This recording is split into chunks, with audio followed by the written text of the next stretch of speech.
and powered by the Red 5 Network. For more, visit red5.bio.link.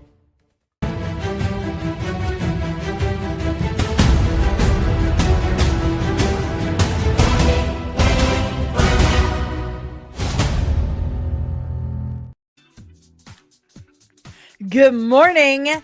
Happy Thursday, January 29th. Oh my goodness, look at that. There's someone else here.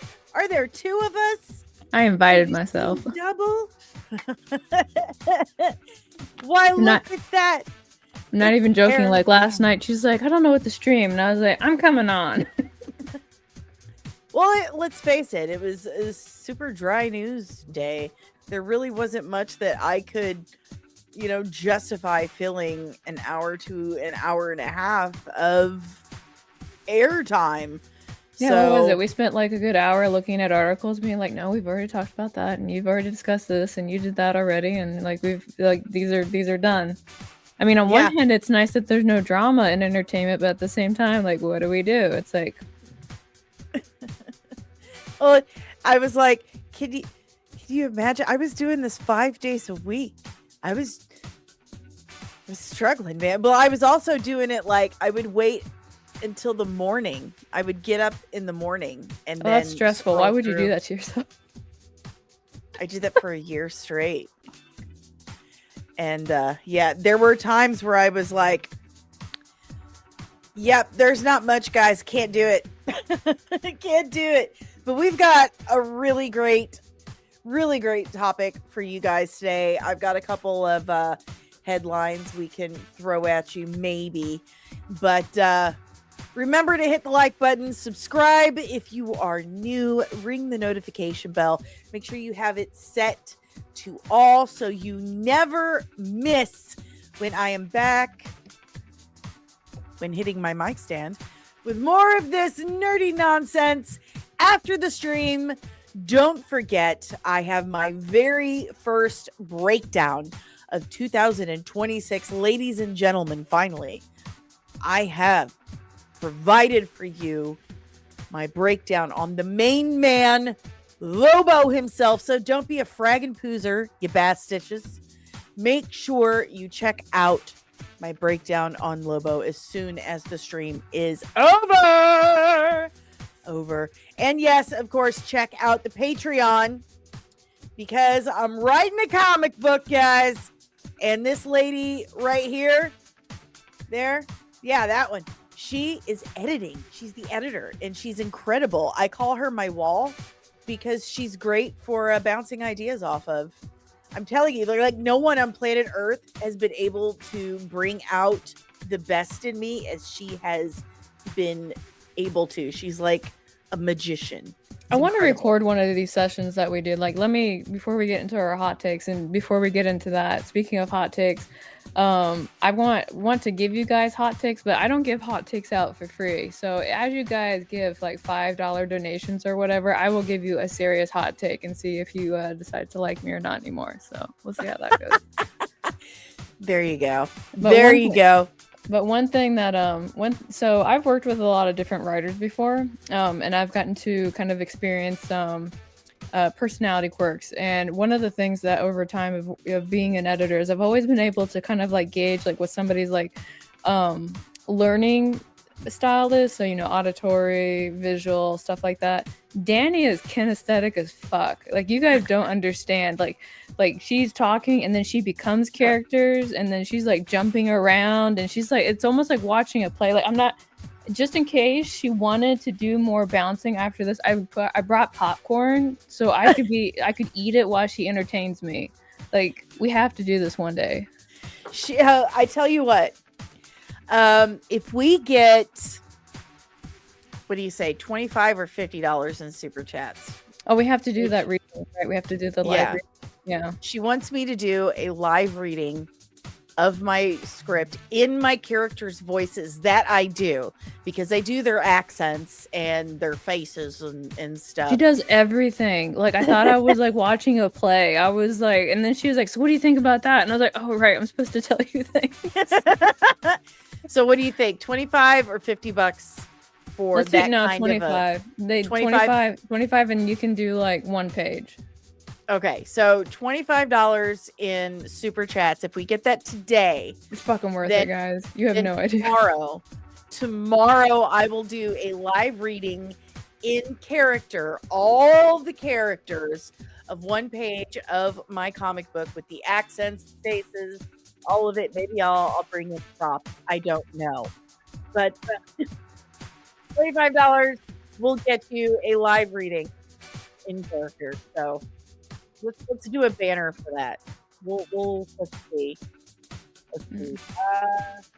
I see a 199, so I'll give you a small hot take, Kino. My small hot take is that I don't think that there's too many Spider-Men. I just think there's too many people who don't know how to write Spider or write at all, and so they hide behind Spider-Man. That's my hot take. Well, hold on a second, because I'm supposed baby. to. Well, you're an admin, so put that up. Oh Put that wait, up on the you screen. gave me power. I can touch it. You can touch things. Yay! Now you can also give him a video clip. A video clip? I don't know how He to wants do that. he wants Poor Black Child. So find Steve Martin from The Jerk. I love media assets. Poor Black Child. Yep. Okay, I'm learning, guys. Learning lifetime. You said Poor Black Child. Let's take a look here. I have to read. Can I read? Just hover over him. It'll say Poor Black Child. Okay. We're doing this. How long does it take Carrow to find this? We're about to find out. Good thing nobody's timing this, but I bet somebody is.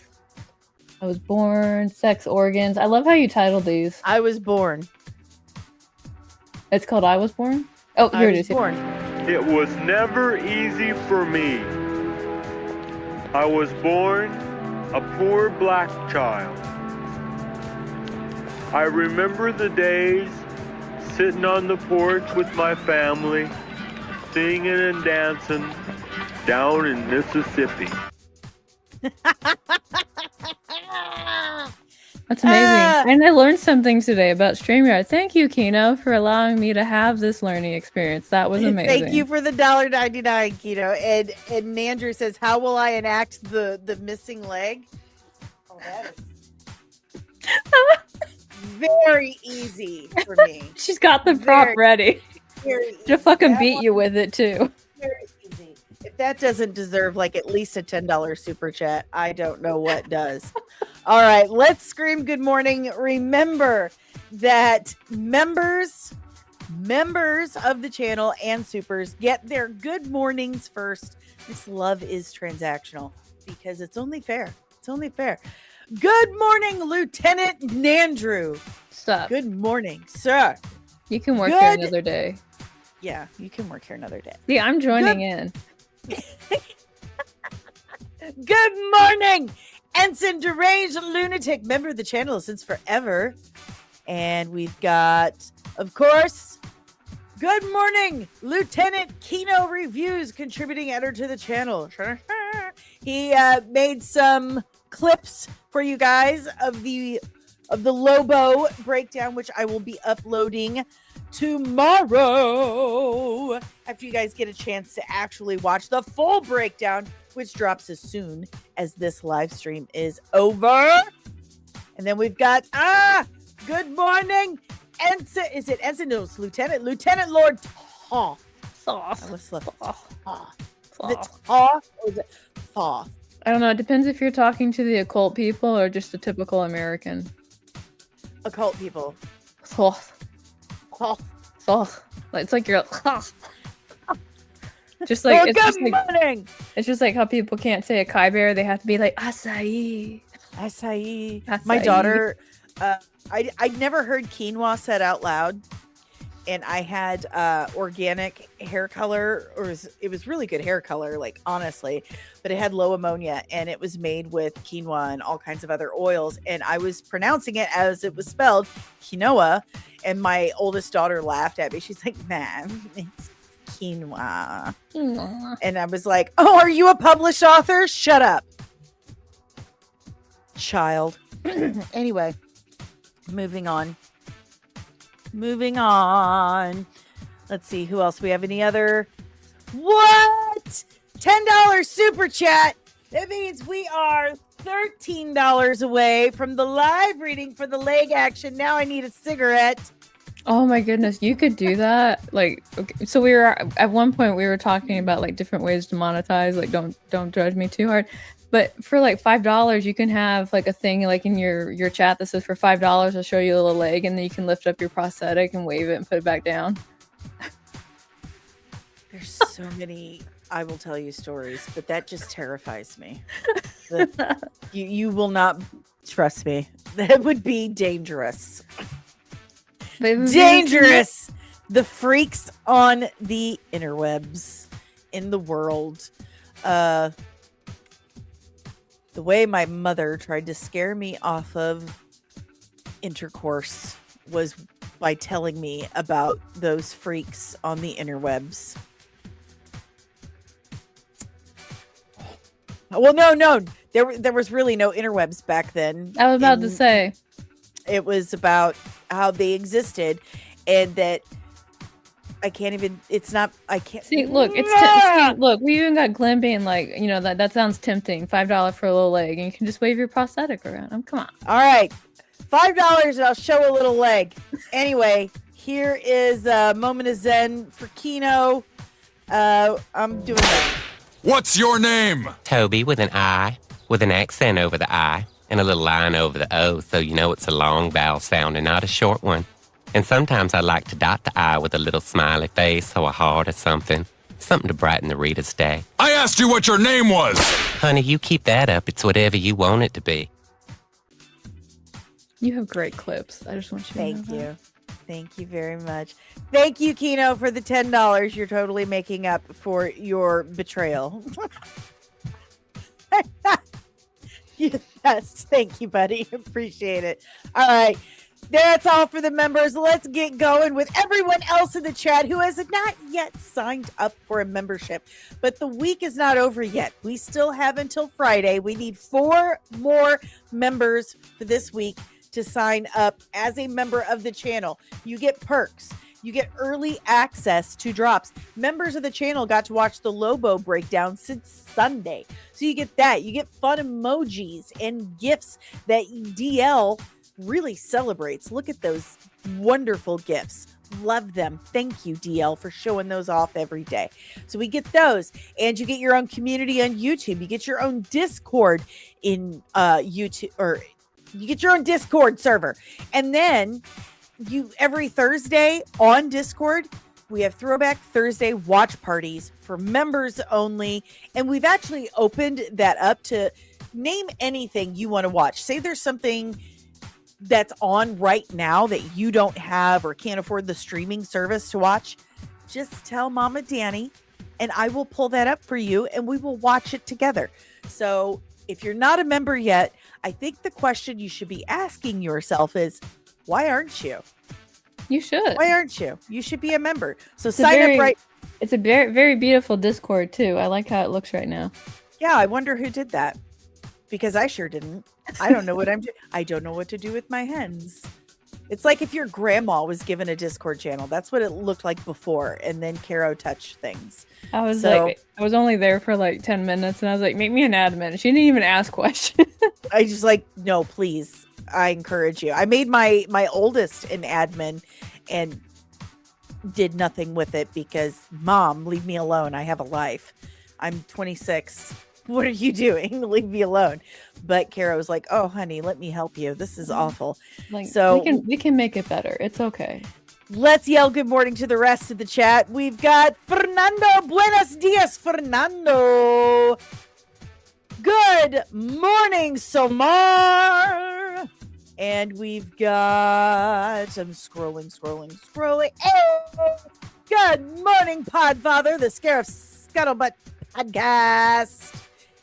Good morning, the 757 Hustle Show. Yes, this is live action. Show is. Yes, it is. Moving on. Who else do we have? Hey, Elijah Brown. Poor Black Child. Yes, Poor Black Child. Steve Martin. A movie called The Jerk. It's from early 80s. It's hilarious. Poor, not self-aware human being.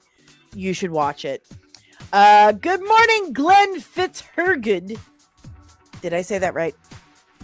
Probably not. I'm apologize. Caucasian. We can't pronounce things.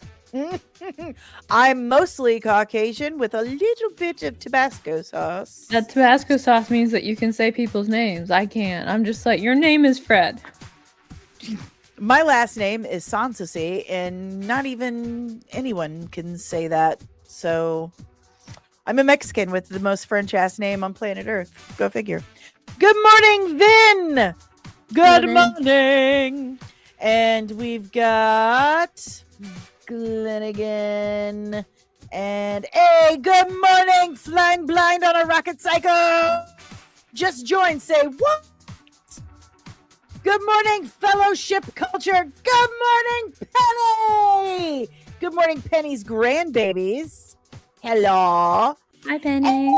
Hey, for $5, not for the leg, I will take a Star Trek clip for RIP Starfleet Academy. I do not blame you. We are what, $9 away from the live reading. Live reading. We're $9 away, guys. Let's do a Star Trek clip. For Backyard TARDIS, I think I know which one Carrow wants to see. Tell me about your sexual organs.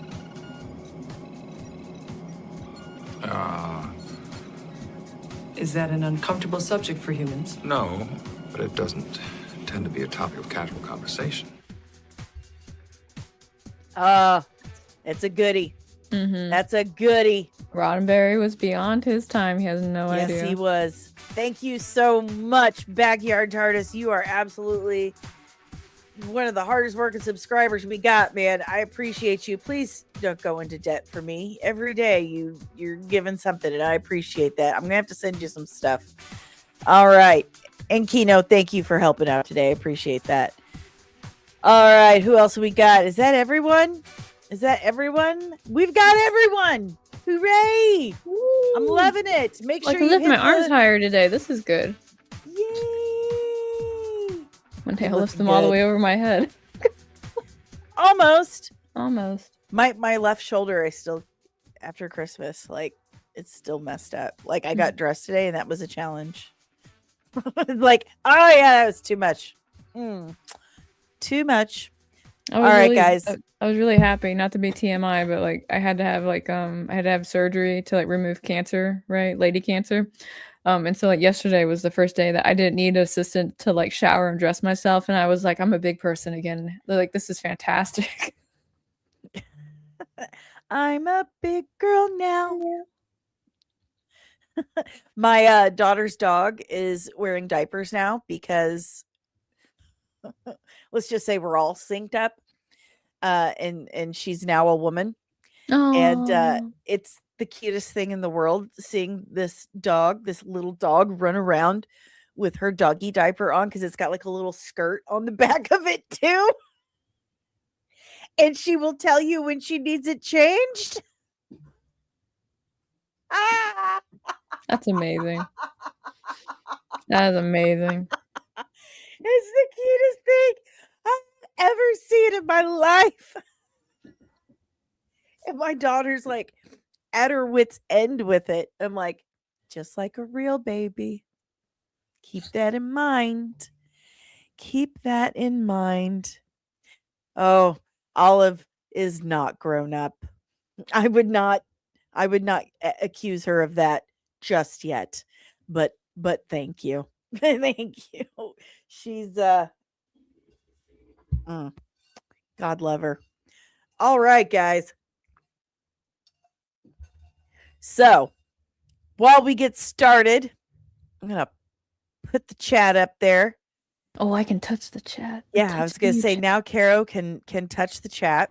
While we get started on our topic, remember we have our goal of 4 more members for the week, and also I'm going to change the banner here because this is now, I think it's $8 or $9. I think it's $9. I can't math. I'm saying I think 9. you said 9 last time. Yeah. So we're $9 away from me reading one page of my of Veiled Legacy Book 1 Midwest Gothic, or maybe Book 2, because I think there might be some more interesting characters, different accents and voices in that one. You know what? I would be really intrigued with the British person talking to the redneck. I would be. Yeah. Okay. So I better get to work on that if we're doing it tomorrow. So if we get $9 more today in super chats, I will do a reading from Book 2, which right now is tentatively named, and Carrow doesn't even know this yet, but I've tentatively named Book 2 The Gospel of Layla Fellows. So what do you think? Good SEO. You know, you don't have Yeah. to have too much like competition with that, which is always an issue with like book titles. Like my favorite is like go look up a book called Stormfront and see what you get. Like 100 things. Oh yeah. Like 100 things. Okay. So, oh snap! Flying Blind on a Rocket Cycle has given us $10 more. That's it. You have to read tomorrow. We have to read tomorrow. That means I got to do a lot. I got to do some writing today, but that's okay. I've got it all mapped out, so we're good. But tomorrow, On a whiteboard too. On a whiteboard, because I am a professional. So tomorrow I will be doing a live reading in character, full character, because apparently I am a kinesthetic screenwriter. You absolutely are. I will be reading a page from my script, Book 2, The Gospel of Layla Fellows. You better not miss it. You guys have paid $25 for it. Thank you so much, Flying Blind on a Rocket Cycle. Would you like a small clip in return? Would you like me to pick one? I have quite the show. You know what? I've got a perfect one for you. Here you go. I'll give you 2 for that.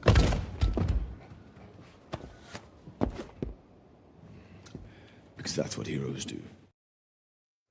That one, and this book gets the yet unheard of Zorro snap in Z formation.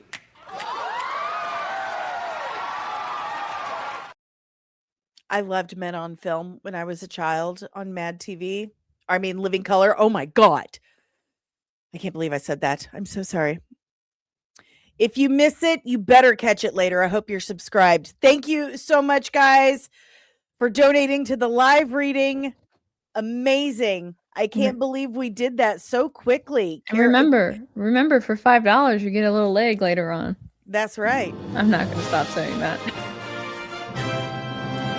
And also, starting February 26th, every Thursday at 10:30 a.m., Carrow and I will be here together for Plot Holes and Payoffs. It's a new podcast, just the two of us. So Wednesdays and Fridays will be your daily dose of dork, and Thursdays will be Plot Holes and Payoffs with Dani and Carrow.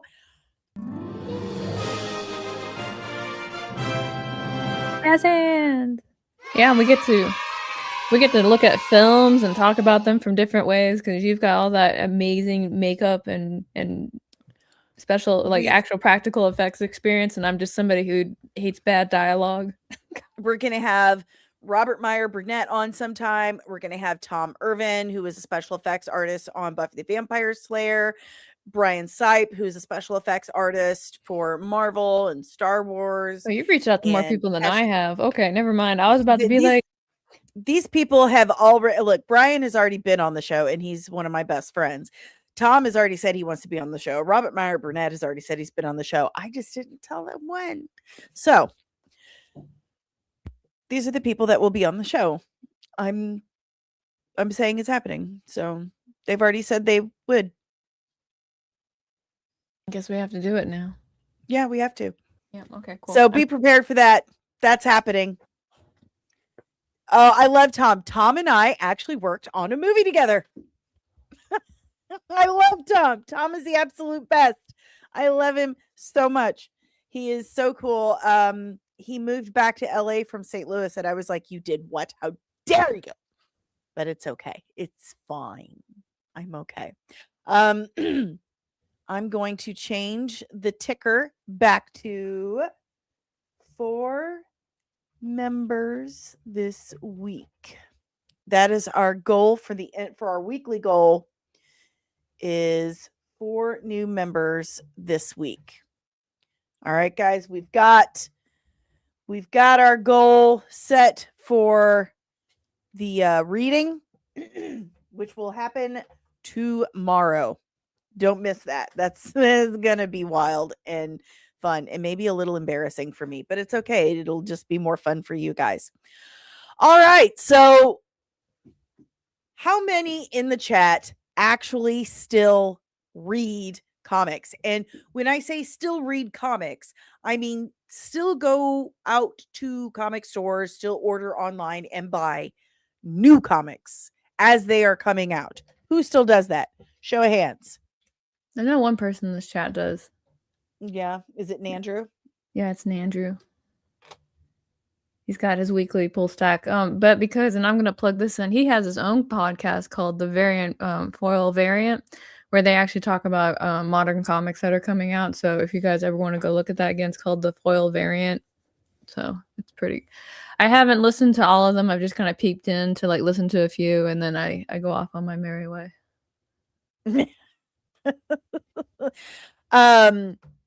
Kino says I only back indie books and buy omnibus, no new comic books. Nandrew says I hit my LCS every Wednesday. Good morning, Ensign Loki. Sorry, I didn't see you there. He says I do, but only indie Kickstarters. I have a couple of those. I should grab some while you read these. Hold on. You should. Oh, do you now? There's an indie Kickstarter right there. So let's see. Boo, boo, boo. Kino says I'll go to the shop and buy old books. Backyard TARDIS. I still buy and read comic books, but I've never lived near a comic shop, so I've never had the experience of buying in store. Oh, that's a bummer. I have 3 near my house. Good morning, Nosig. I think this is this the first, maybe second time I've seen you in my chat? Welcome, sir. Never been a comic guy. Words are hard. Never been a comic guy. Doesn't look like a great time to start in Marvel and DC, though. Fair enough. Nandrew, I do both, LOL. I have a very large stack of Kickstarter comics. Somar, are comic books these days poorly written like movies? That is the question. The question. Yeah. You want to take that, Carrow? Yeah, we can do that. I just wanted to show off some of the indie ones that I've supported lately, just because why not? And I had to actually take a moment because there's one that's called The Devil's Misfit, and this was like the only appropriate cover I could find to not get you flagged on YouTube. So, yeah, but so I ended up backing this one because I really liked the story, and the art was very like popped, right? And obviously it had boobs on it, so I'm a little weak to boobs. Like most, yeah. The story. The story. There's plot, and then there's plot, right? And then there's Berserker. This is the one that was co-written. I don't know how much writing Keanu Reeves did on it, but this is the one that he was part of. And one of the reasons this got as far as it did was because they released it on his birthday, and people were basically saying things like, I'm happy that your wife and baby died. And people were like, yeah, they did that. And so everybody was like, screw you. And they all went to like this Kickstarter and like funded the living hell out of it. So people are just awful. They're bad. Yeah, they're pretty bad. And then one of my favorite ones that I like to talk about and that I have read, it's called The Unicorn Vampire Hunter, and it's about a unicorn that hunts vampires. Interested. Yeah, immediately, right? Because it was like, I didn't know anything about it. I just read the title and I was like, I've never met you and I don't even know what your art looks like, but like the premise alone is what I want, right? And I'm not disappointed. I can already see it. Like, it's been great. Like here, let me set the mood for you, right? There's like this chick and she's like running away from a vampire and she goes into the forest, right? And like most bitches in these films do, at one point she trips over a twig, right? And she's like, oh no, I fell, right? And so she falls, and the vampire's like about to pounce on her. And as he's like reaching for her, suddenly a stake goes through the chest. And you're like, oh man, some guy's come to help her. No, it's a freaking unicorn lifting its head up and throwing the vampire off to the side. And the unicorn looks at her and is like, get on my back. We have to go. Is that not amazing? I want to steal it so hard. Like, the idea is so incredible. I've never wanted to steal an idea so bad. That's amazing. But going back to the question, it was like, are comics badly written? I think comics in the professional industry are having a brain drain right now because all the people who have good ideas are running off to go do their own thing.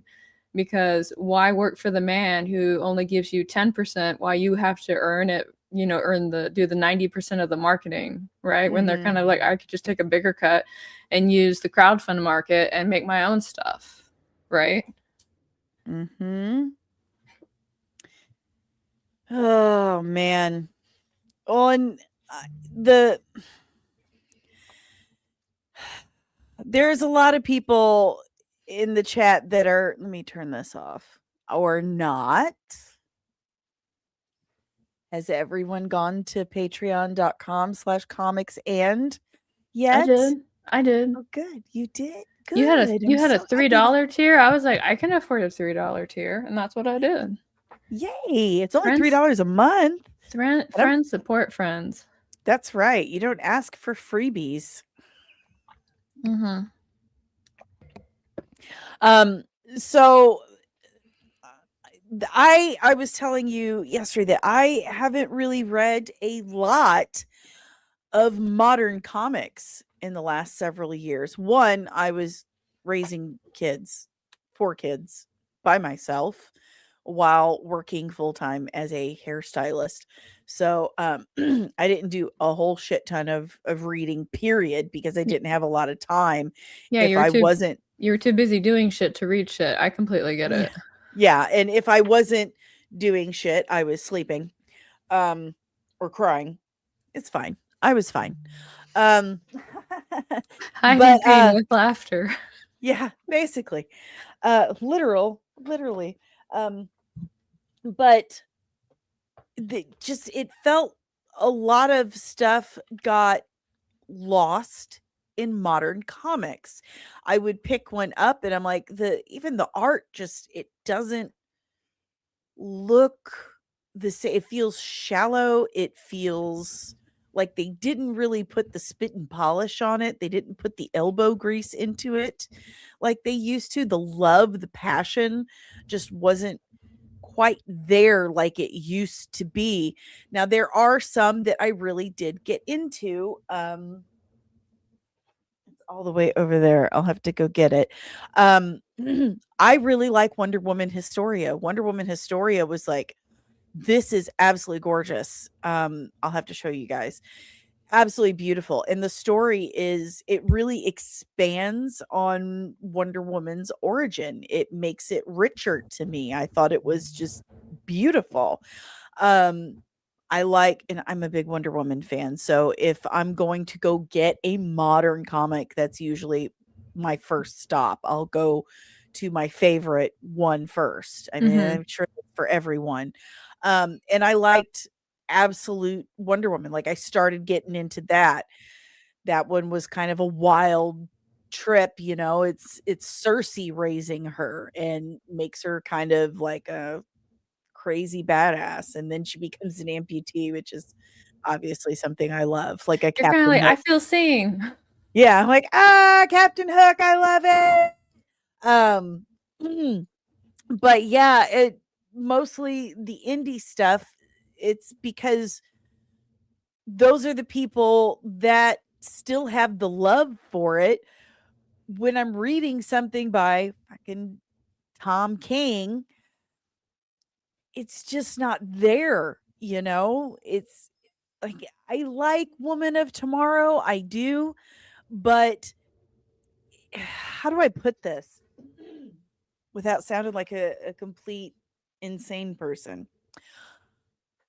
It's not comic booky anymore.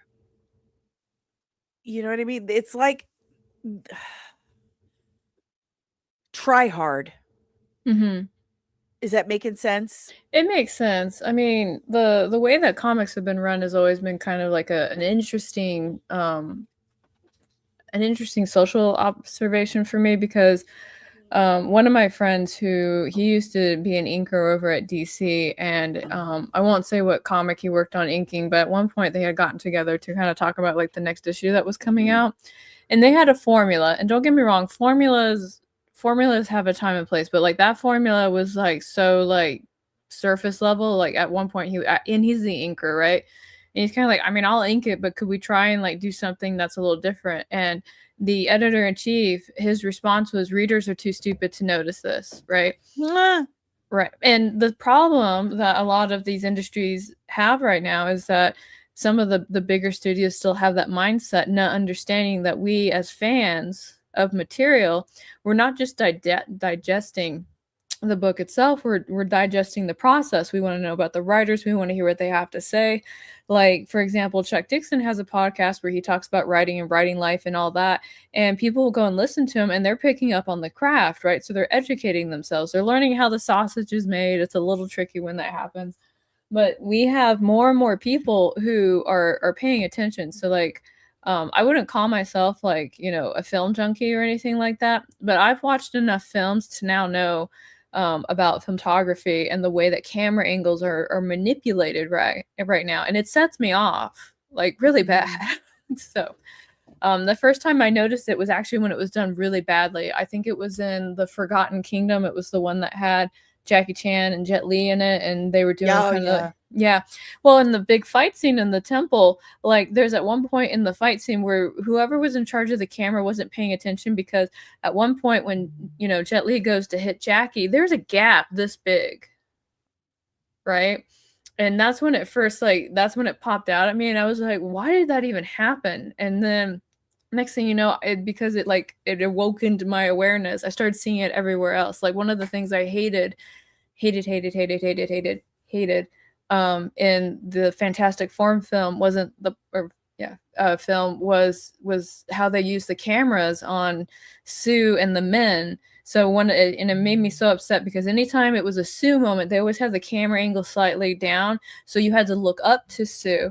But when it was stuff with the men, they angled it down, so you had to look down on them. And like that will make me very upset very fast, because I'm of a mind that we need to just stop doing that. But going back to, is the writing just bad? I think people are unaware of how intelligent readers are becoming right now. And don't get me wrong, I've met some surface level readers before, and I'm kind of like, that's cool. I'm glad that you like it like that.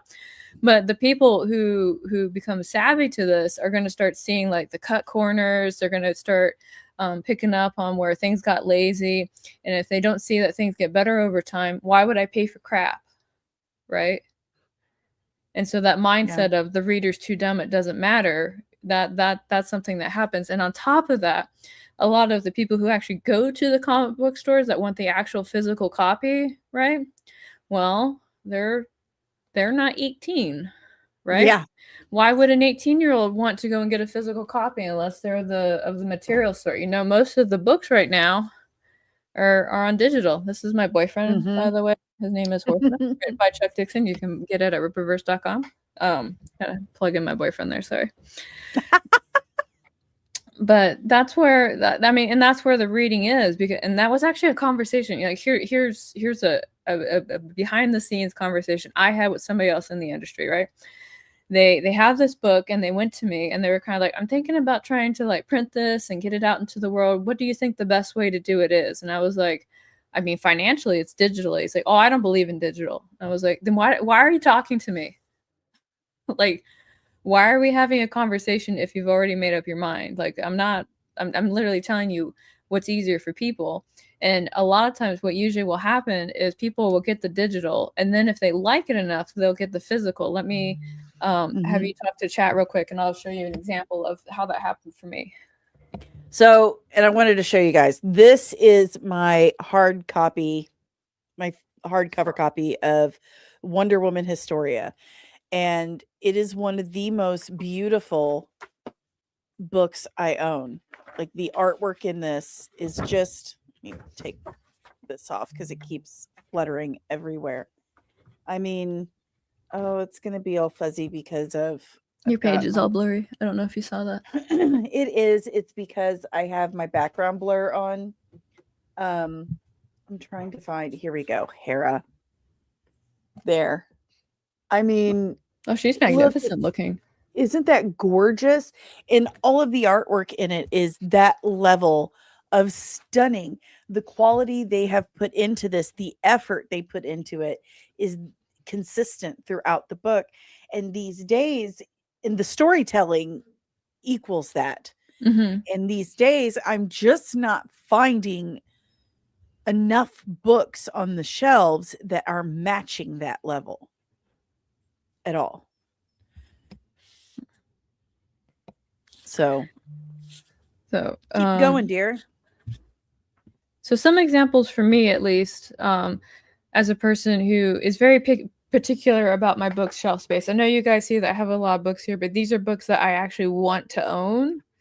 And that's really important because I don't know if you guys have noticed, but books are heavy, which means every time I have to move these books. So I don't like to just put anything on my shelves, right? But one of the books that caught my attention like a very long time ago, and I'm sure everybody's kind of heard about this in the news a little bit, but it was Lore Olympus. And it's basically a retelling of Hades and Persephone. And this was really big on webtoons for years. It was like one of like their poster child. She wrapped the story up last year. I found it to be a very satisfying ending. It got a little messagey near the end, but I understood that she wasn't the only one on that team at that point. They probably were just kind of holding her story hostage. At least that was my feeling from the outside looking in. But the moment that I saw this story, it completely grabbed me because her art was so different from what was being done before, right? Mm-hmm. And and Hades and Persephone is a classical story. I'm not going to read this wondering kind of like, oh, how's it going to end? Like, I know how it's going to end, okay? It's been written for a very long time. But what was really nice to see with this one was her flair on it. And you can always tell if somebody's got some creative chops when they're able to take something that everybody knows and they do something fun with it. That's why like story retellings don't bother me so much. But if it's a bad retelling, I'm kind of like, another one that I thought was fun. And these are all girl books. I'm sorry, guys. I know you're probably like, don't you have any action ones? Like, no, it's horsemen and only horsemen. Okay. But there's this one. It's called True Beauty. And what I really love about True Beauty, and I think we could relate to this just a little bit. Let me see if I can pull it up here. Because I think she's in. I think she's got her own anime at this point, which I'm very excited about.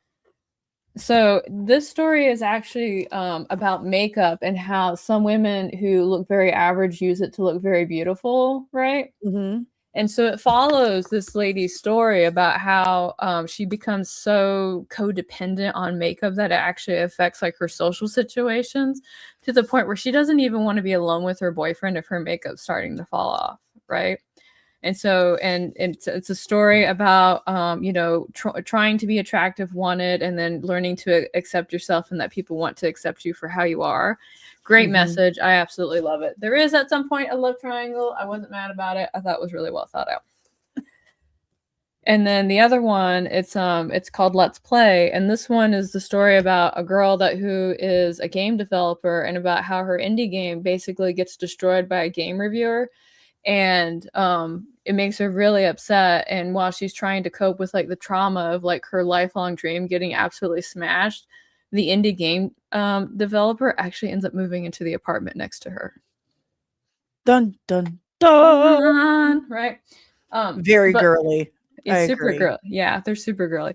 But these all came from Webtoon, and I love them on Webtoon so much that when all these authors are like, hey, we're going to do a physical if you guys are interested, and I was like, fucking take my money. Like, I've been here for years. Yeah, give me the physical copy. I want it. So how do we feel like everything you own basically is, or from what I'm seeing, is indie? Mm-hmm. None of them are Marvel, DC, Image. None of them. No. Well, because at one point, like I went in to go and try, so when Rippaverse first launched, that's where I work at for anybody who has no idea. Rippaverse.com launched, I was like, you know what? It's been a long time since I walked into my local comic book store. I'm gonna feel kind of like a dumbass if I work for a comic book store and I don't read comics, right?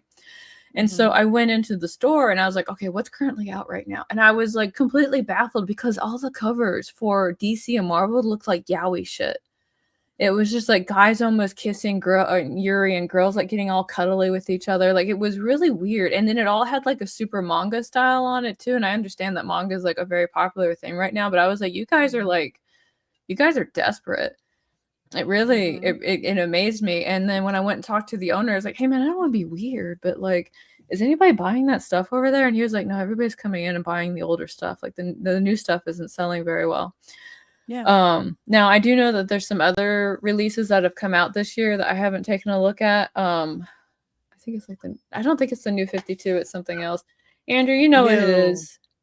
Andrew, That's the Absolute universe. yeah. Okay, that might be And it. Knockout. There's the Knockout and Absolute. Andrew, what is the universe that Kanan did that fan art piece of Superman of? Because that one, when Kanan was telling me about it, I was like, that sounds interesting as fuck. Like I would read that. So he'll put it in there. And the reason I'm asking Andrew is because as somebody who goes to the local I bet it's KO. It's KO. Yeah. I'm betting that it's KO or Knockout. Yeah. Same thing. Let's see. Kino says a lot of artists in my generation grew up learning to draw manga, and it's a shame because it oversaturated the market. I mean, is it manga if they're not Japanese? Nandrew says DC has several great books out right now. Absolute Superman is the art Kanan did. He also did one for Absolute Batman. Okay, because like first off, when Kanan does fan art for something, it means that he likes it. So it's almost like for me, it's like it's a trusted source. So I almost want to check it out. I just haven't had a chance to. But that kind of brings me into another selling point that's happening with floppies right now. And I have a chart if you want, if I can share you the chart. Yeah, you can do that. Just hit share screen. Can we or invite? Let's see if I can do it, guys. I have not YouTubed for a very long time. Cosmortal Comics, by the way, good morning. Says thank you, Carrow, for understanding and taking the time to read comics. Not a lot of people do that today. You're absolutely correct.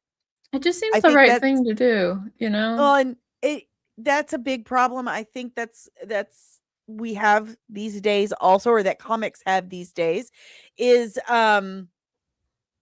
this world of instant gratification. You know, they don't want to read. They want to watch it. They want it right now. It takes too long. Well, and then they don't even watch it because they have it on while they're like talking to their friends on their phone. Like that's the thing. But the reason they're talking to their friends on the phone is because you're not making something that's like eye-catching. That's the problem. Ma'am, you're okay. Sorry, I'm talking to that's my other co-host from Wednesday's Latino Slant. How dare you leave a super chat here, Dani? Hola, Carrow. Hola, ¿cómo está? That was from yesterday, and he has corrected it. Thank you, Polly. I appreciate you. I will leave you with...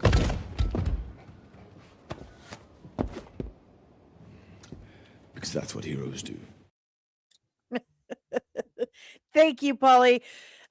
We're now over our goal for me doing a dramatic reading in character with the voices and accents of the characters for one page of book 2 of Veiled Legacy, The Gospel of Layla Fellows. I can't wait for this. It's gonna be so good. Tina's a traitor. I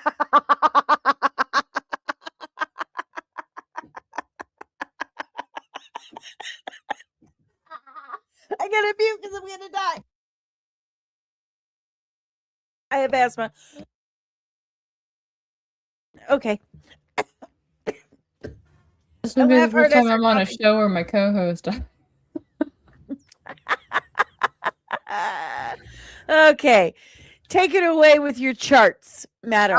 Okay, so I have this chart. Bitches love charts, right? So I made one for us because we're both bitches. We've talked about this. But what this chart is actually showing right here is it showing the difference in sales between the weekly floppies and the graphic novels, right? So the floppies are your 18 to 36 page releases that come out every week. And then your graphic novels are usually either like the omnibuses or just like the full arc story and whatnot. And right here, the darker color, well, these are the graphic novels. And so the big shift in sales when it comes to physical media is people are leaning more and more towards like, I'll just wait until the story is done and then they get the graphic novel. Like that's been a big thing that's happening right now. And that's kind of partly why, over at Ripperverse, we don't release things, in a weekly 22-page fashion. We wait until we have like the full like 45 pages plus before we do that, because that's what people want. They want a meaty read, not like a short thing most of the time. I know there's some people that are like die-hard floppy fans, and I respect it. But this is one of the trends that they saw. Okay. So like binge watching. Yeah, like binge watching. Like people are kind of like, oh, there's a show on Netflix. I'll wait until it's done and then I'll watch all of it. Got it. That makes sense. That's the trend with everything these days. They want it now and they want all of it. They don't want to wait. Yeah, we don't do delayed gratification anymore. Mm-mm. And then kind of on that note, I'm going to bring Webtoons up here for a minute. So Webtoons is, because we talked earlier about how everybody wants to read everything on their phone. I'm going to be honest with you and let you guys know that Webtoons is mostly a web. Oh, it's not showing? Nope, it's still showing the statistic thing. I will have to change that. Give me 1 second. I can. I'm learning. While you're doing that, we got another $5 super chat from Backyard TARDIS. The Absolute series is good, but I'm worried about it being too successful. It takes the heroes and changes one key feature, like a poor Batman. He's got a bit of a point. Like changing a foundational part of the like a keystone foundational aspect of a legacy character. And then I think his concern is that gets too popular, and then how the bigger corporations are and studios, they run with that and push it out there more and more. And people like Backyard TARDIS, they really don't like that. They like their more what's the word? Wholesome. They like their wholesome characters. They like Superman the way he is, Batman the way he is, and I can understand that. I totally do. Backyard TARDIS, I will toss you a Stargate SG-1. What the hell are you doing? In the middle of my backswing? Thank you very much for the additional $5 super chat. I'll tell you what, we keep going at this rate. I'm going to have to do 2 pages. I'm telling you, it's $5. I told you to show a little leg for $5. I just pick it up and leave it around. For $5 super chats, you get a little leg. And if we get another $25 in super chats, I'll do 2 pages, dramatic reading in the voices, in character, full character, accents and all, of book 2 of my comic, Veiled Legacy, The Gospel of Layla Fellows. All right. Nandrew says, I'd say that's an undersell. More than one thing is changed in absolute versions. I agree. So far, it hasn't had any effect on the Prime Earth versions. If anything, Prime Earth is more traditional now.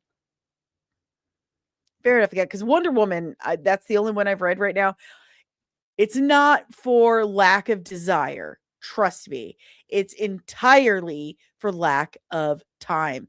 And right now, I have a stack of comics and books that I have to review for other people, for interviews, and for the channel. And I feel terrible. But yeah, it's a complete lack of time that I would love to sit and read more comics for fun. But even when I take time off of the channel, I'm doing that so I can sleep and work on the comic. So, but I've read the Wonder Woman one, and the absolute Wonder Woman is totally different from traditional Wonder Woman. Totally different. Totally.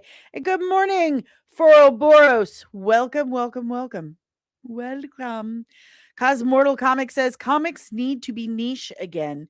Big corporations ruin nearly everything once they believe money can be made from it. And I think you're absolutely right, or I know you're absolutely right. This was something I was going to say earlier. I'm glad you brought this up because remember back in the late 80s, early 90s when comic companies, DC, Marvel, they realized that people were collecting the comics for the covers. Mm-hmm. And they were like, oh, they like these covers. They're collecting them. They think they're special. So what if we make a bunch of special covers? Just make a bunch of them. Mm-hmm. And they flooded the market with them and therefore made them not special and taught us economics 101. And once they realized that not just kids were reading comics, grown-ups were now reading these comics. Grown-ups were collecting these comics. Oh yeah, I remember like the MTV when they used to have like the mansion tours with like the singers and stuff like that. Like it was really enlightening to me to see how many rock stars had rooms dedicated to just having like their comic book, like, and these aren't long boxes. I mean, they weren't like, they had fireproof cabinets that they had all of their comics in that they had been collecting for like years, right? And at that point I remember like I was watching that with some guy and he would kind of like, I want a fireproof cabinet to keep all of my books in. I was like, how many books do you have?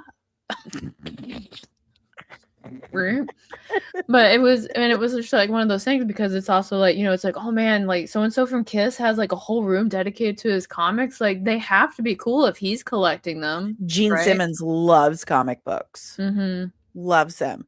So when the comic industry was like, did you see that? Did you see that? That's when the real problem started. And not just the comic industry. Once mainstream figured out, oh, these famous people, this person I think is cool, thinks comics are cool. I should think suddenly I think comics are cool too. Comics became mainstream. And then the stories became mainstream. And that's when we started seeing a real problem with the stories. I believe that's my humble opinion on that. Good morning, Dane Wren Gray. Welcome. I hope you guys hit like. I hope you subscribed. That's Dr. Brown. Doc Brown. Yeah. Hi, Doc Brown. What's up? That's what we call you. Like and subscribe. I hope you did. What else we got in the chat here? Nasig. Cosmortal Comics agrees. Same with games. They don't understand the initial appeal. They just see dollar signs. Exactly. They think, oh, they just like cartoons and a book. But what we really like is those cartoons in a book that are telling these very complex stories that are resonating with us. Thought-provoking and causing us to have conversations and debates and talk about them for years to come. There was a comment I wanted to put up real quick because I actually had a link to this talking point. You know, if you want normal, safe Batman, then you have the mainline books. The Absolute line is intended to rework these characters and concepts with no prior knowledge required so that the new readers can be welcome, right?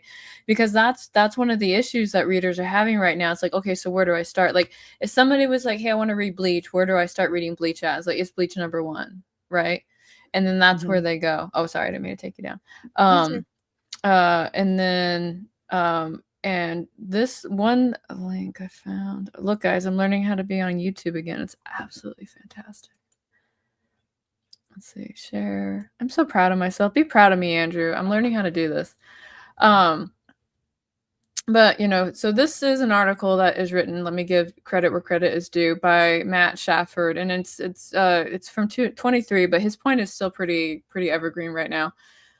Where he talks about if a random saw a Spider-Man movie and asked which issue to start with, you couldn't just say Spider-Man issue 1.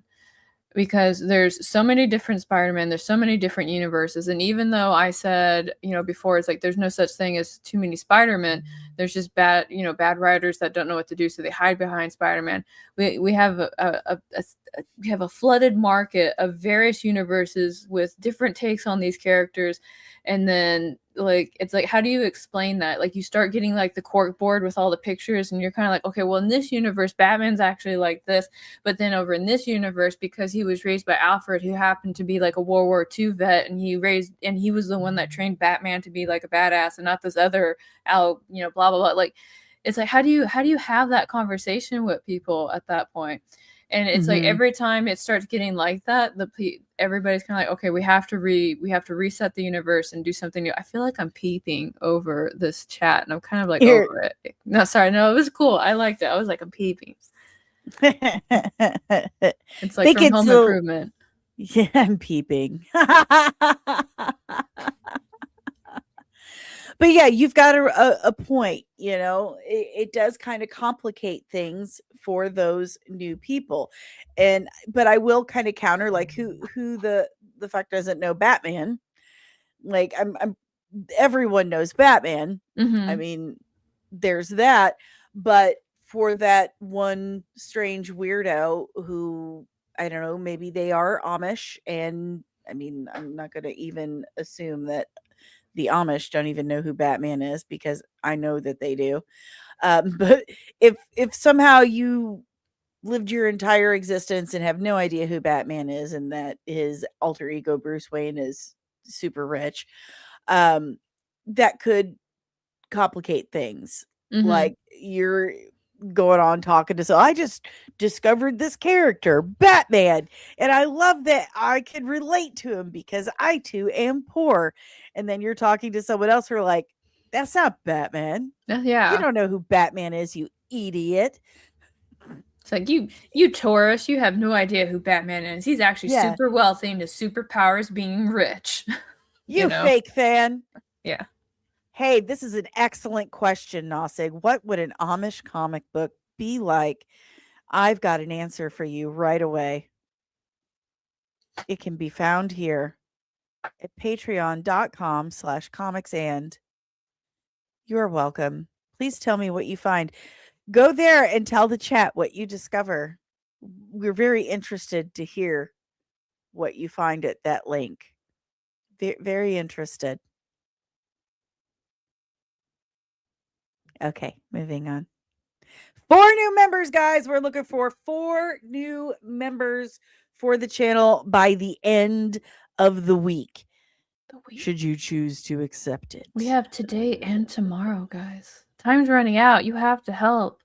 You have to help. You have to help. I've armed the device. Armed the device. What if Batman were Amish? I don't think you would have money then. Yeah. He would sure. He wouldn't have money. He wouldn't have Alfred. He would probably be living.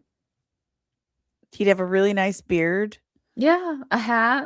He made his own clothes. Yeah. He wouldn't be part of social media. He would know how to raise a barn. Yeah, he wouldn't be part of the Justice League. That would take him away from the path, right? He'd have a sweet buggy. I don't think he'd be Batman then. He'd be Amish man. Horseman. No, this is Horseman. See, this is Horseman right here. Keto says he could raise a barn by himself. Maybe what would scare an Amish man? Probably that smartphone. Oh my god, that'd be his kryptonite. He would be kind of like trying to go out and do good, and like the bad guy pulls out like a cell phone and is like, "This is Twitter." Oh, that hurt that's me. funny. It's funny. It's fun we have. It's fun. It's fun we have. I think we've raised some good points. I think the only comics that really are dying is the mainstream comic industry, DC and Marvel. I mean, outside of the absolute universe in the KO books that just came out. I saw a lot of people really enjoying the KO books. I haven't gotten to check them out yet. And those seemed more like video game pairings to me. Like dream pairings, like what if so and so fought so and so. Outside of that, DC and Marvel don't really look like they're doing too well at all. Like you said, when you go into a comic book shop, people are buying the older books. Mm-hmm. Or they're buying the manga in there. I noticed that they all start Yeah. having a manga aisle now. Yeah. Glenn has a really good point. Yeah, it's a real shocker people aren't lining up to buy a comic book about a pregnant Joker. Yeah, that was weird. They've been putting some weird storylines in there, and like I said, they've lost the plot entirely. They thought, oh wow, they like books with cartoons in them. Well, it was so wild because like the one of the versions of Joker that came before that one, like actually like scared the bejesus out of me. Like I was like super like, whoa, this is so fucking metal, right? Like at the point where it was, I can't remember again. I know, so I keep defaulting to Andrew because his mind for working with this stuff is way more concrete than mine. So he'll say it as soon as I say it. But was the version of Joker where like he cut his face off, right? And he would like hold it up. Mm-hmm. And he was so fucking terrifying that even Harley Quinn was like afraid of him. And like, so he cut his face off and disappeared, and he came back at one point, and then he stapled his face back onto his skull. And I was like, that is metal. Like that is a thing I can get behind. And then like right after that, pregnant Joker, and I was like, seriously, like who came up with this shit? Like why? I don't know. I was like, even my dyslexic brain was kind of like, no, I can't connect those dots. Like that doesn't make any sense at all. Andrew says that was New 52 Joker in Death of the Family. So see, fucking metal. I am not a fan of the New 52. I don't know many people who are fans of the New 52. I like that concept though. That concept was hard. I was like, whoa. The whole idea of the New 52 was just dumb as shit. Let's take everything and just change it entirely and put pants on Wonder Woman. I'm not bitter, just really fucking angry. Cover up that Amazon butt. Yeah, need none of that here. We're allergic to money. Hide her assets. Oh, it's so stupid. Rebirth was one of the best things that DC ever did. But it's like they for like all writers in the last 10-15 years have completely forgotten entirely what subtlety is. Subtlety and nuance. Entirely. Like if you see that the most in Captain Marvel. Like they don't know what to do with Captain Marvel. They just don't. Which makes me sad because she could be like a really super amazing character. She could. But they get so hung up on like, okay, so let's just make her an angry feminist. And I'm like, I get it. Like I've met angry feminists and I know how they are. And you don't have to go like to the far extreme trope of what it's like to be an online Karen with this character. You don't have to. You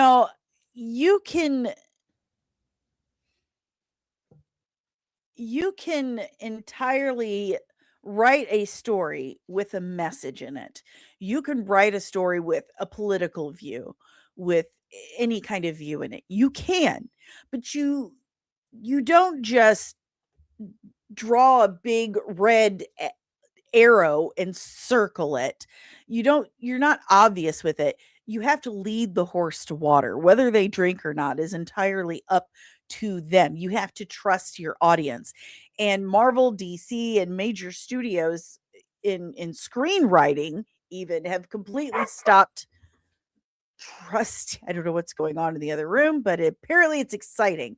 But they have stopped trusting their audience altogether. They think they're stupid, and there's no subtlety or nuance left whatsoever.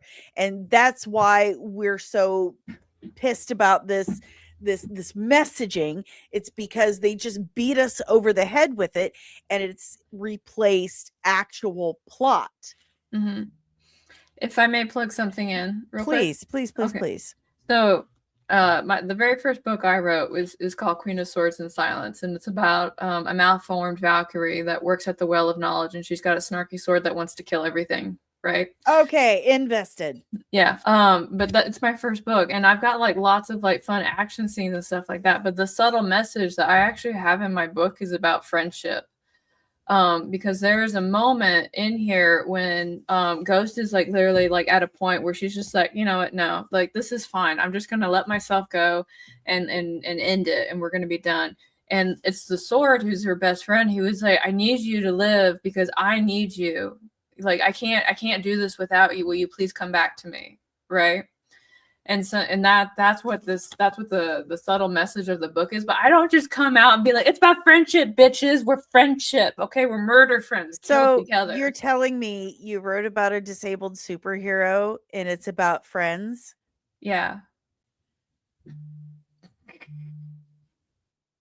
But I love it.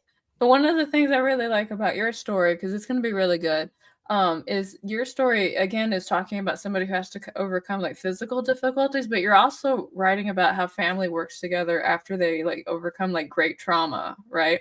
And working through like their own like survivor guilt as well. And the way that you've written it, or at least the way that we've discussed it, and I feel like you've written it because when I talk to you about it, again, you go into acting mode. I feel like, again, here's my popcorn. I'm ready. You start talking, and I'm like, oh yeah, keep going. Yeah, sure, it's good, right? Speaking of which, President Tabitha is in the chat. Good morning, Tabitha.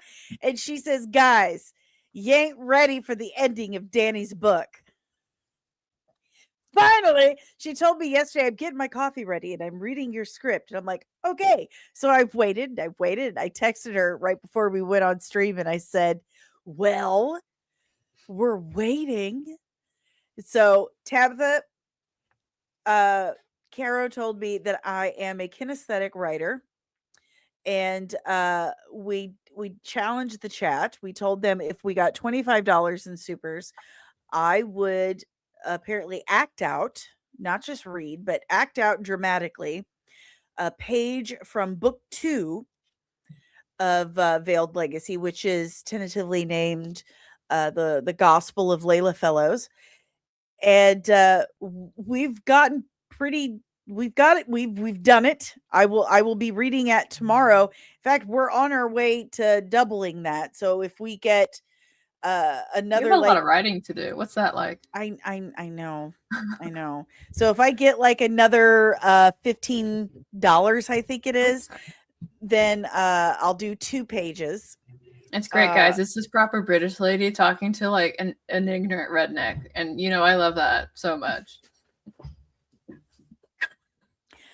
But did you really like it that much? I love you. I love you. She's like, the part where the woman turns into a bat lizard swamp thing. Stop it. I really felt that. That really sat with me. Yeah. You have too gotten the script, you big freaking liar.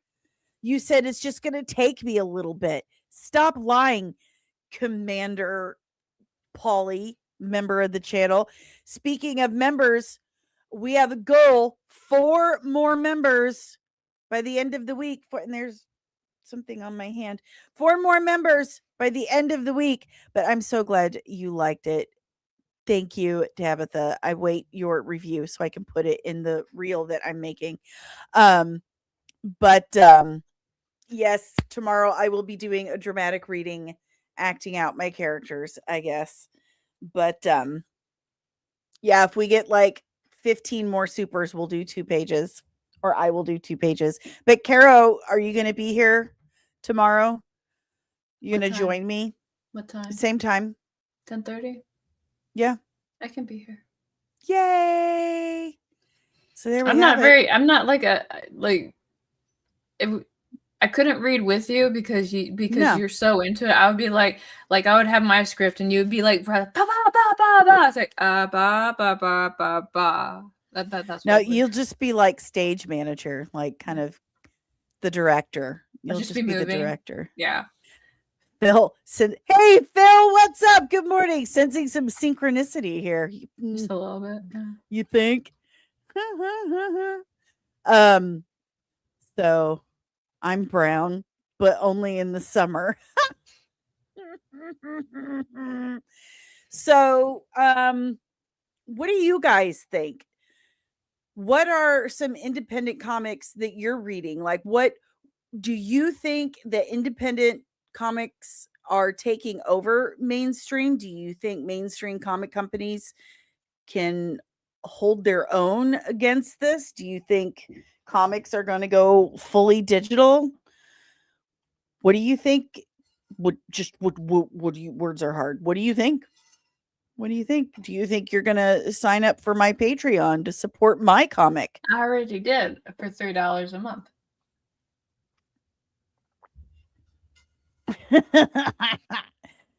What do you guys think? Leave it in the chat below.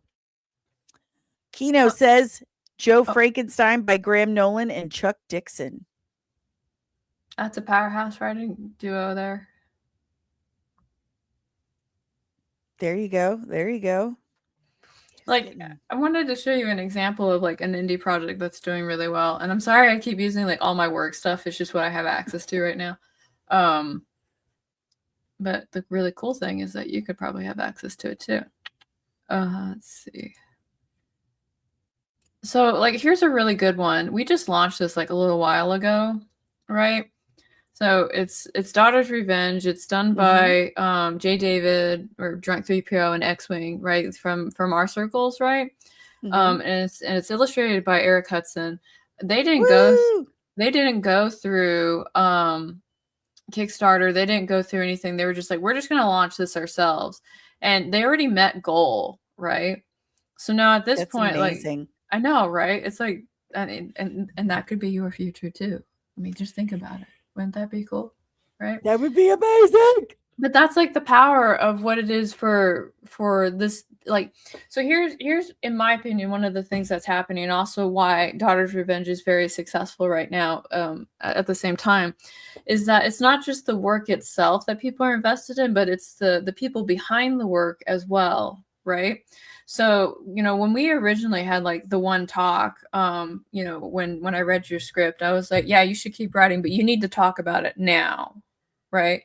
Don't think about talking about it. Don't be like, you know, it's like, oh, hey guys, I've been working on this for 5 years and it's finally out and I wanted to share it with you. I was like, no, you document this shit. You reach out, you get feedback, you talk, like, don't shut the fuck up about what it is that you're making.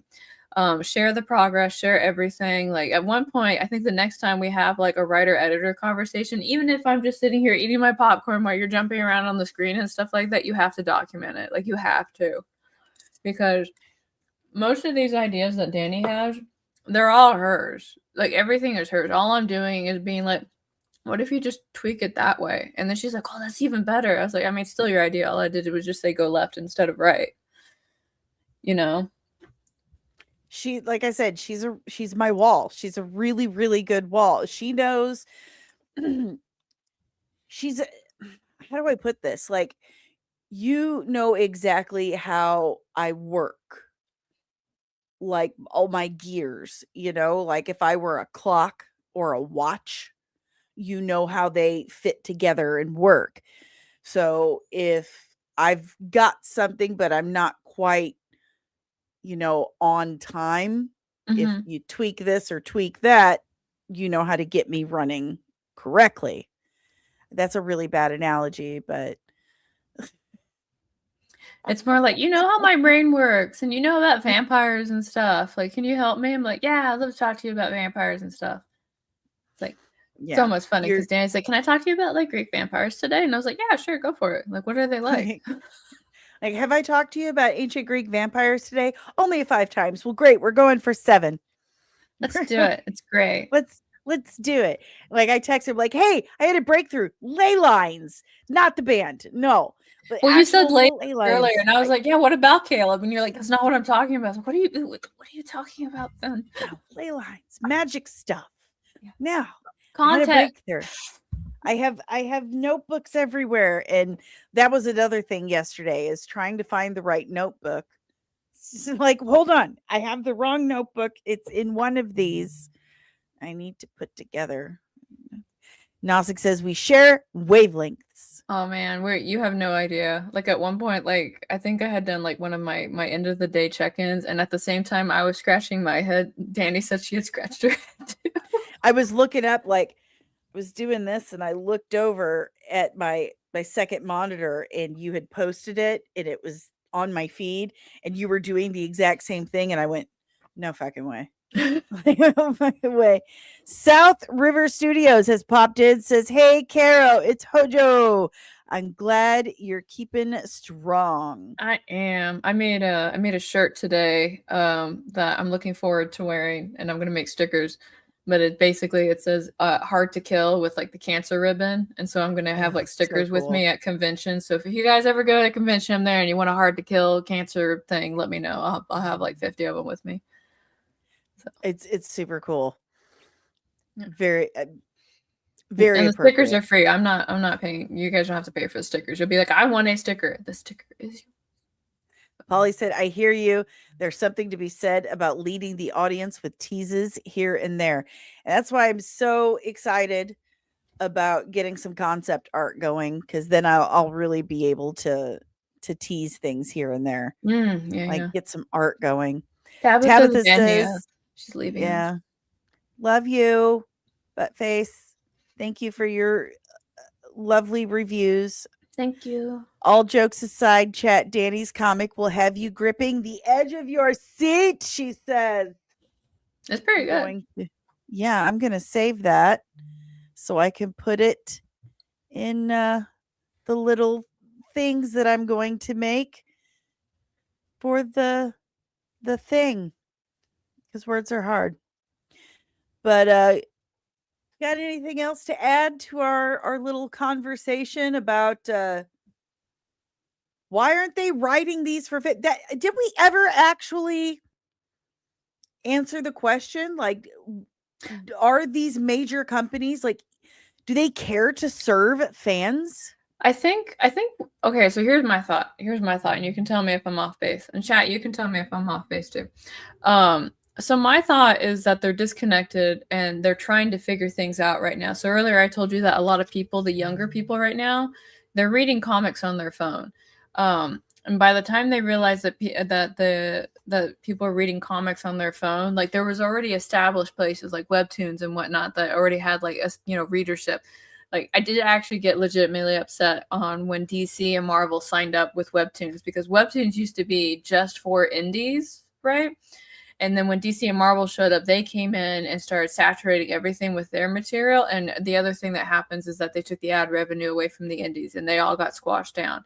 Made me really upset, because it's already hard enough as, I mean, I hate saying this, Dani, but you already know how hard it is to try and like market your stuff as it is, right? Mm-hmm, so imagine trying to market and grow an audience and build a community and get this back and forth. I mean, you have a YouTube channel, so you already know this, right? But and then suddenly, like, in this situation, like a cable network channel comes in and just says like, hey, this show that Dani does seems pretty cool, so we're going to do it too. And now you have somebody doing something that you're doing, but their production is way better. They have more people. They have better access. It's like, it's not like, it drives me absolutely bonkers. And from the author indie standpoint, and it drives me absolutely nuts, is that author, and like when I say author, I mean like, words, not pictures, right? Like they are always struggling to create and publish and be found. Every time the indies find a way to do it, the big four publishing houses make note of it, and then they start doing it. So it's like we're like their lab rats for them to try and figure it out. It's so irritating. It's just creativity stealing is all it is. And that's what it feels like. They're not even coming up with they don't have to come up with their own stuff anymore. They don't have to. Well, yeah, they don't have to. And I think there's a little bit of nepotism that's in there as well. And some of the writers and there's two situations I'm seeing that's happening with writers. One, you have the Nepto babies that just got the job because they already knew somebody and they already come from a place of money.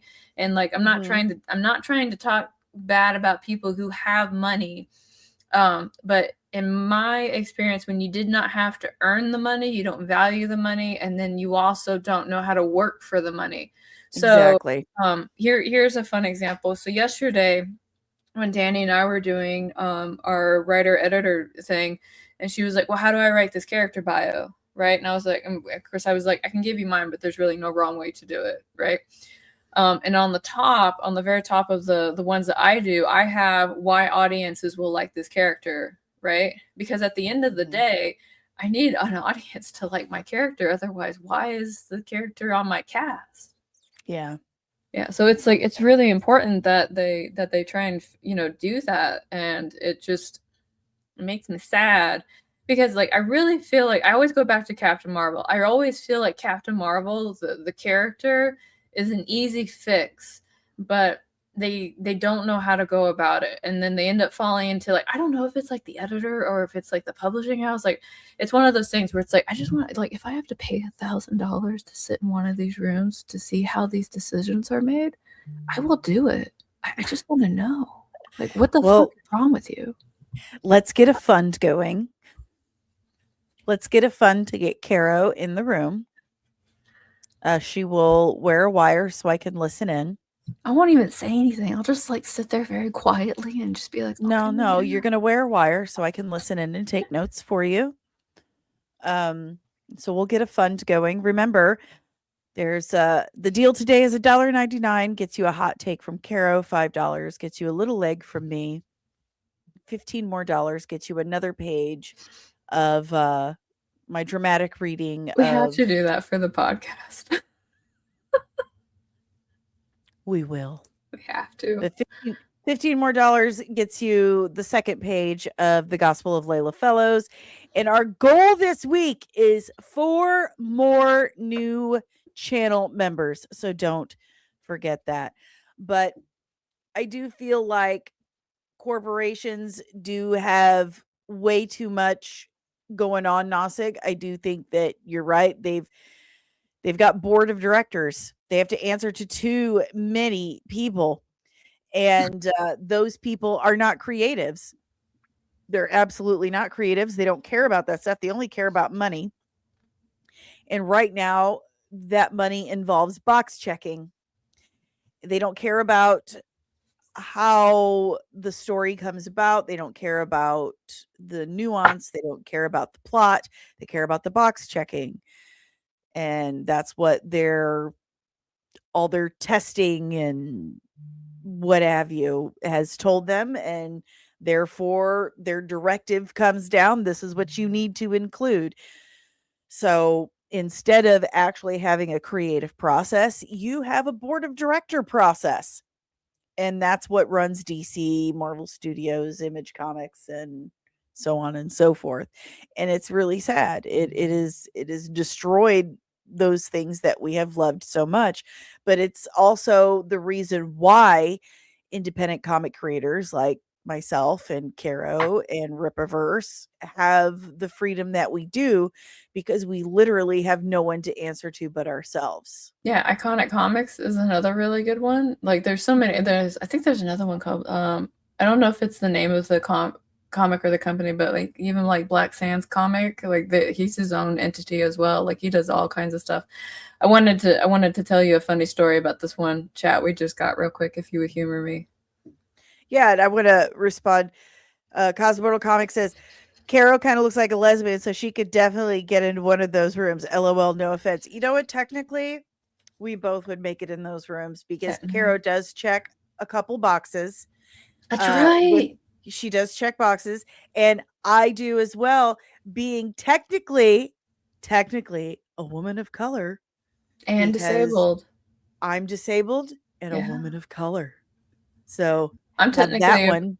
I found out medically I'm a protected class because of cancer as well. Yep. Yeah. Yes, you are. Man, we got so many boxes checked. I know.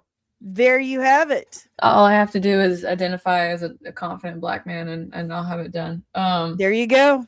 But that to go back to that comment, I want to tell you a funny story about, because what happened was after I got diagnosed, I wasn't sure if I was going to have to go through chemo or not. And so I was like, okay, if I have to go through chemo, I don't want to shock everybody by suddenly not having hair. So I cut my hair short at that time, which is always a signal. Like, a guy see like a chick with long hair cut their hair, they're like, something dramatic has happened. right? Who broke up with her? Yeah, right. And you're not wrong. But so we went to a convention though, and what was so funny was I was standing there, and of course, like all the blue and purple hair people would immediately come over and walk and talk to me, but they wouldn't talk to anybody else, right? And I was kind of like, okay, this is interesting. And then one woman came over to talk to me, and then another woman who I guess was her wife showed up, and she's like, "What are you doing talking to this bitch?" And I was like, "What's happening right now?" Right?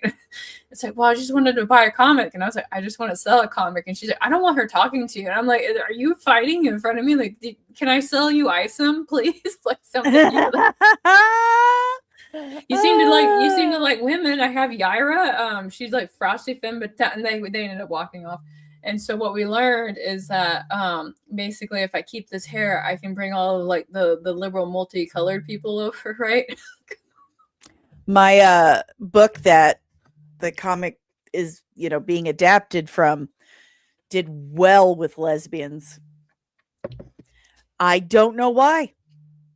There's literally nothing. I mean, there was hardly any sex or anything in the book, but they loved it. God love them. They showed up for the book signings. Thank you. Thank you, lesbians in Texas. There was I appreciate you. When this book came out, I was actually amazed because somebody had shared my book with like this romance reader group thing. And then I found out that suddenly, like the talking sentient sword had a fan base, and I was like, "What?" And they're like, "Yeah." So it's like a group of 15 women that love this sword, and I was like, "The sword wants to kill everyone." It's like, "So do we." And I was like, "Okay, cool. That was great talk." Like, I think you've missed the point, but we're good. Appreciate you. Good times. Oh my gosh. Oh, you're right. Netflix is going to own DC Comics, and that sounds terrifying. Phil, you got to clip that lesbian fighting over Carrow anecdote. I remember the first time you told me that. It was wild, man. It was wild. And of course, like that happened, and Brandon, who is one of our strong, confident black men, came over and he's like, "What was that?" And I was like, I think I still got it. I think they were fighting over me.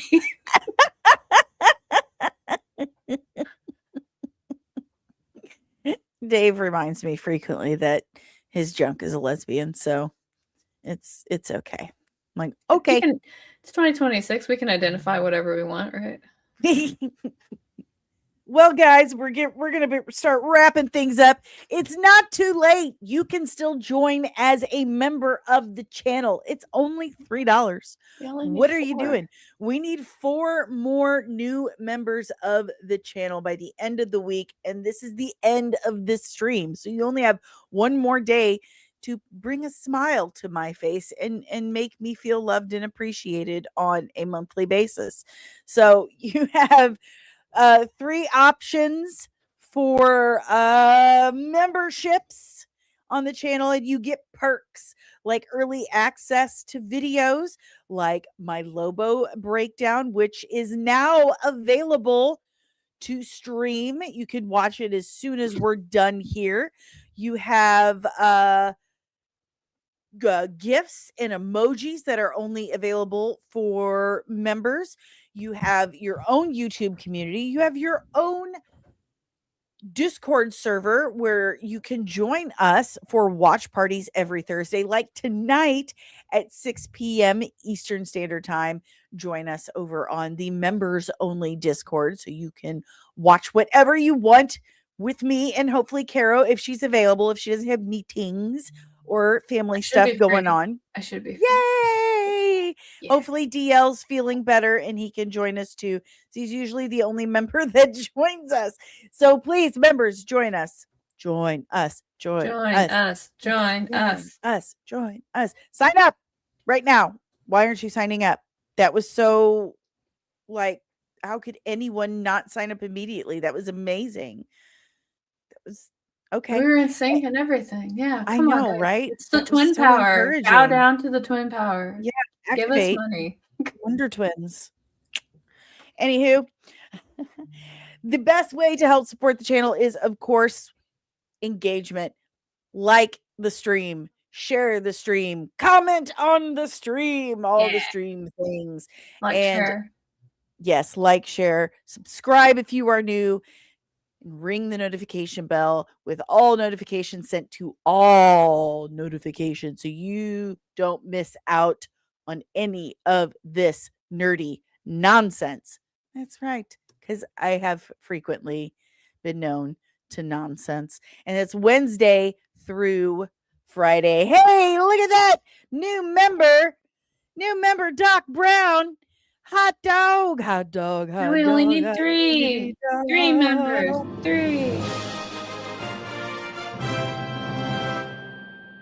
And now it's only 3 new members needed for the end of the week. Thank you, 3 Doc. members. Ah, yay.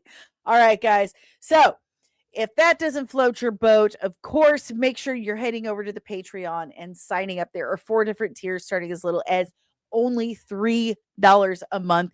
And each different tier gives you different levels of behind the scenes access to the entire comic journey, my creative process, what I'm working on. And every Friday, I upload a new vlog, a video of me talking directly to you and telling you what I'm thinking about, what I'm working on, etc. So go check that out. Patreon.com/comics. And there's also Cash App. Do you see that that QR code hovering over by my lovely partner's noggin where it says bless your H? If you scan that, it takes you to Cash App. This link right here, buymeacoffee.com/comicsange. You can chip in as little or as much as you can. And that actually helps me literally keep the lights on here, helps me pay for this software, helps me continue to stream and make breakdown videos for you. And it also helps me pay for concept art so I can officially kick off the campaign for Veiled Legacy. And there's also Cash App. That works too. I'll take food stamps if you got it. I am not picky. Like, please don't send me clothes, your old clothes though, and shoes. I don't need that. But food stamps probably fine. Not legal, but I won't tell anyone. Again, there's the Patreon. Don't forget it. There's also a merch store, comicsandcosmetics.com. Hundreds of nerdy designs inspired by all your nerdy loves, made by yours truly on virtually any product you could possibly imagine. We're talking You've got the stickers. coffee mug with you right now, right? No, not right now. You've got an awesome coffee mug on there. I'm gonna have to get it. I know. I have so many coffee mugs. It's ridiculous. And I do need to make some Veiled Legacy coffee mugs, but there are some really dope ones. Some of my favorites are the Buffy the Vampire Slayer ones and the Revival ones. Those are some of my the Dune ones. I've got some really cool Dune coffee mugs. But it's not just coffee mugs. We're talking t-shirts, hoodies, even clutches like wallets, purses, I mean everything at comicsandcosmetics.etsy.com. And I designed them all. I absolutely did. There are some affiliate links also. If you're interested in that, check that out. Everything I've told you about is on my website, comics-and.com. Information about the channel, a little bit about myself, my reviews, my portfolio of special effects looks, and a bunch of other things over at comics-and.com. This podcast is powered by the Red 5 Network. We are a collective of exclusively nerdy podcasters and content creators here to entertain and educate you. So if you like this podcast, chances are you're going to love more of what the Red 5 Network has to offer you. So go check out red5.bio.link.com today to discover more of your Red 5 family of podcasts. You got anything else to say there, Miss Carrow Brown? No, I'm good. Thank you for letting me showcase you some of the stuff from work on your podcast. I really do appreciate that as an example, since they're really easy for me to grab. So oh no, anytime. Any freaking time. Look at this. Fantastic stream. Yeah. Great stream. I'll be around. And not Doc Brown anymore. It's Commander Brown. It's gonna go to his head. He's gonna walk around with his chest puffed out and he's like, I'm a commander now. Not just a doctor. He's a commander doctor now. He should.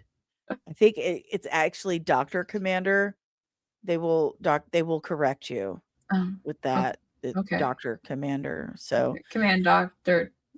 We're gonna figure this out, honey. We Sorry, I will. know he's We'll- in the other room, so we'll figure it out. All right, nerds, you have an awesome and nerdy day. We will see you tomorrow with a live dramatic reading of one page of book 2, The Gospel of Layla Fellows. If you're a member, I'll see you tonight at 6 p.m. Eastern Standard Time over at the Discord. Until then, stay safe, keep your eye out, and support indie comics. yeah. Later. Bye, guys. I'm.